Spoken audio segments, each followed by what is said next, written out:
You thought American V8s ruled the muscle car world? Nah, mate. The Aussies pulled up in their beefed up beasts and said, "Hold my beer."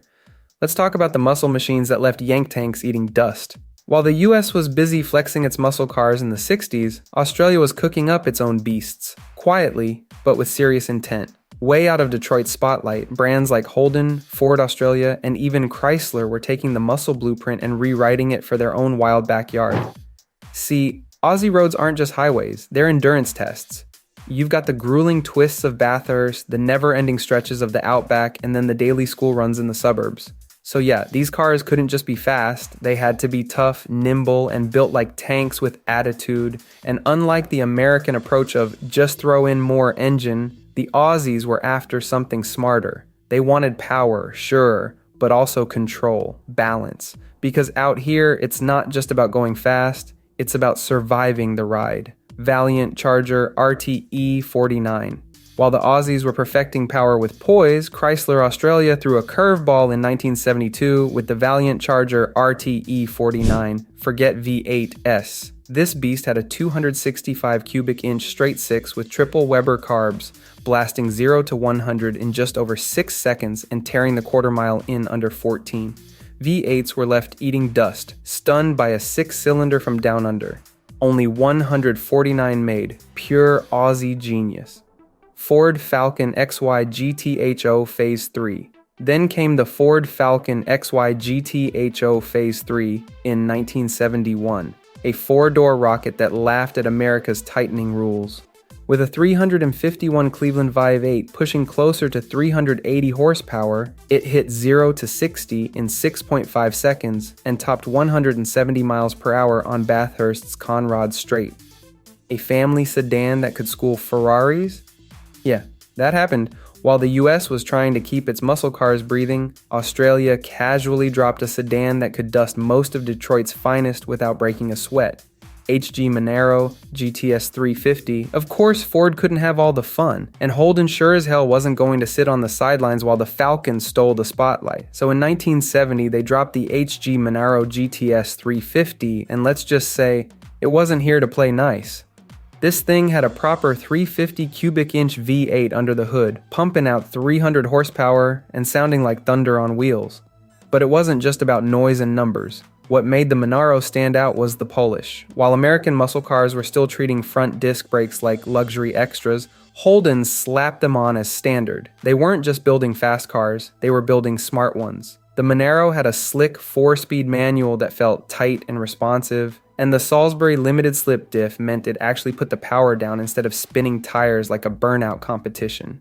It had real grip, real handling, and a level of engineering that made it feel planted at high speeds, not just powerful in a straight line. It wasn't some Aussie knockoff of American muscle. If anything, it was a masterclass in how to take the muscle car formula and actually improve it. This was precision wrapped in a powerhouse, and it made one thing very clear. Holden wasn't following anyone's lead. They were setting their own. Valiant pacer. Now, not everyone could afford a high-octane Falcon or a thunderous Monaro, and that's where the Valiant Pacer came roaring in like a working-class hero. This wasn't a car for the elite, it was muscle for the masses. Affordable, punchy, and built with attitude, the Pacer didn't just look the part, it played it too. Chrysler Australia somehow managed to pack solid performance into a budget-friendly package, without making it feel like a watered-down knockoff. It had a style all its own, bold, clean lines, and that unmistakable Aussie swagger. This wasn't some poor man's Mustang, it was a Valiant with a mission, to prove that speed didn't have to come with a second mortgage, and Aussies loved it. The Pacer became a street icon not just because it was quick, but because it felt like one of us. It didn't scream luxury or exclusivity, it growled practicality with a healthy dose of rebellion.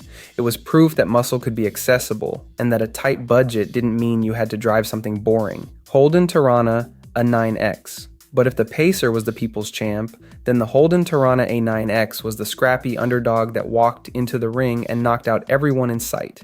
When it rolled out in 1977, it wasn't trying to look big and bad like its American cousins. It didn't need to. It was lean, light, and lethal.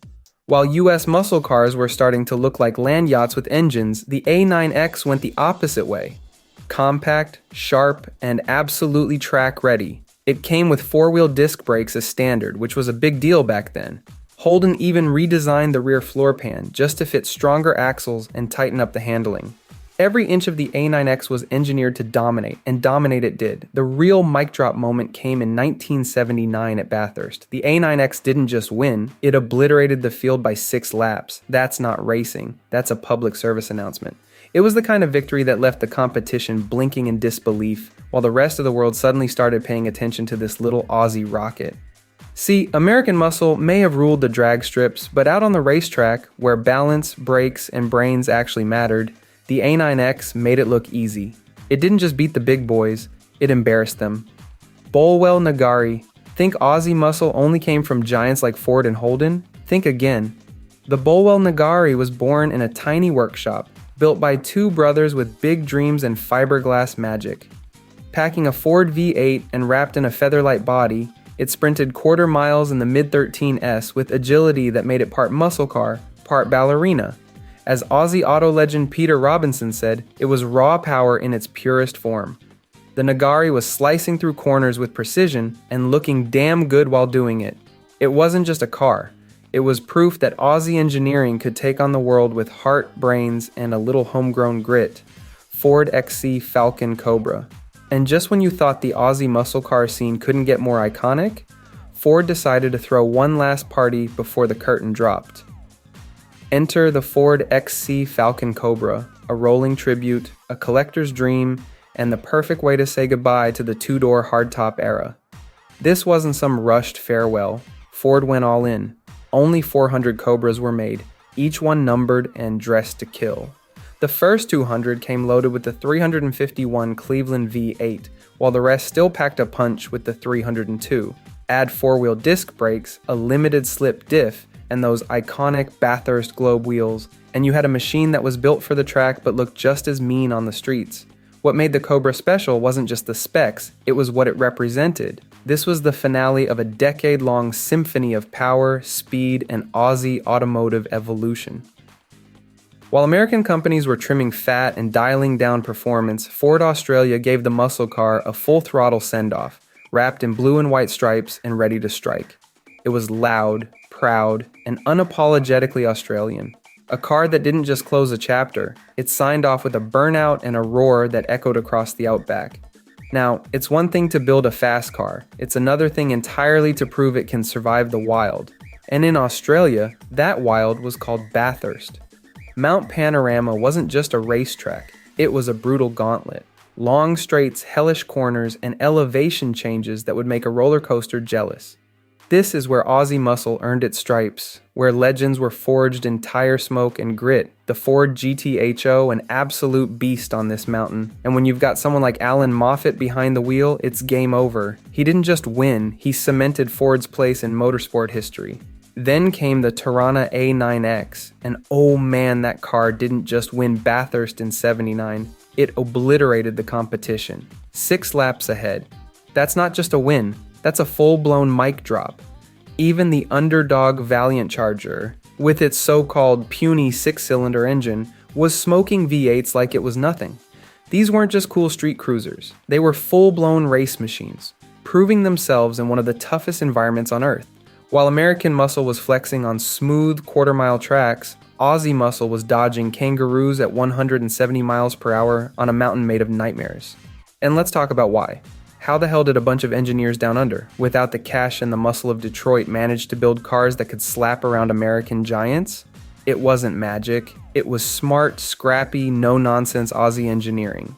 Take the Charger E49's Hemi 6. It wasn't imported. It was made for Australia.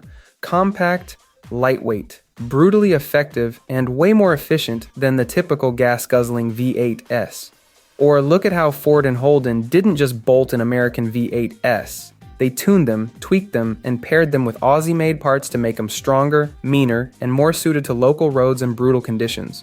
But the real secret sauce? That ultra-tight link between the racetrack and the road. What dominated on Sunday at Bathurst was in your driveway on Monday.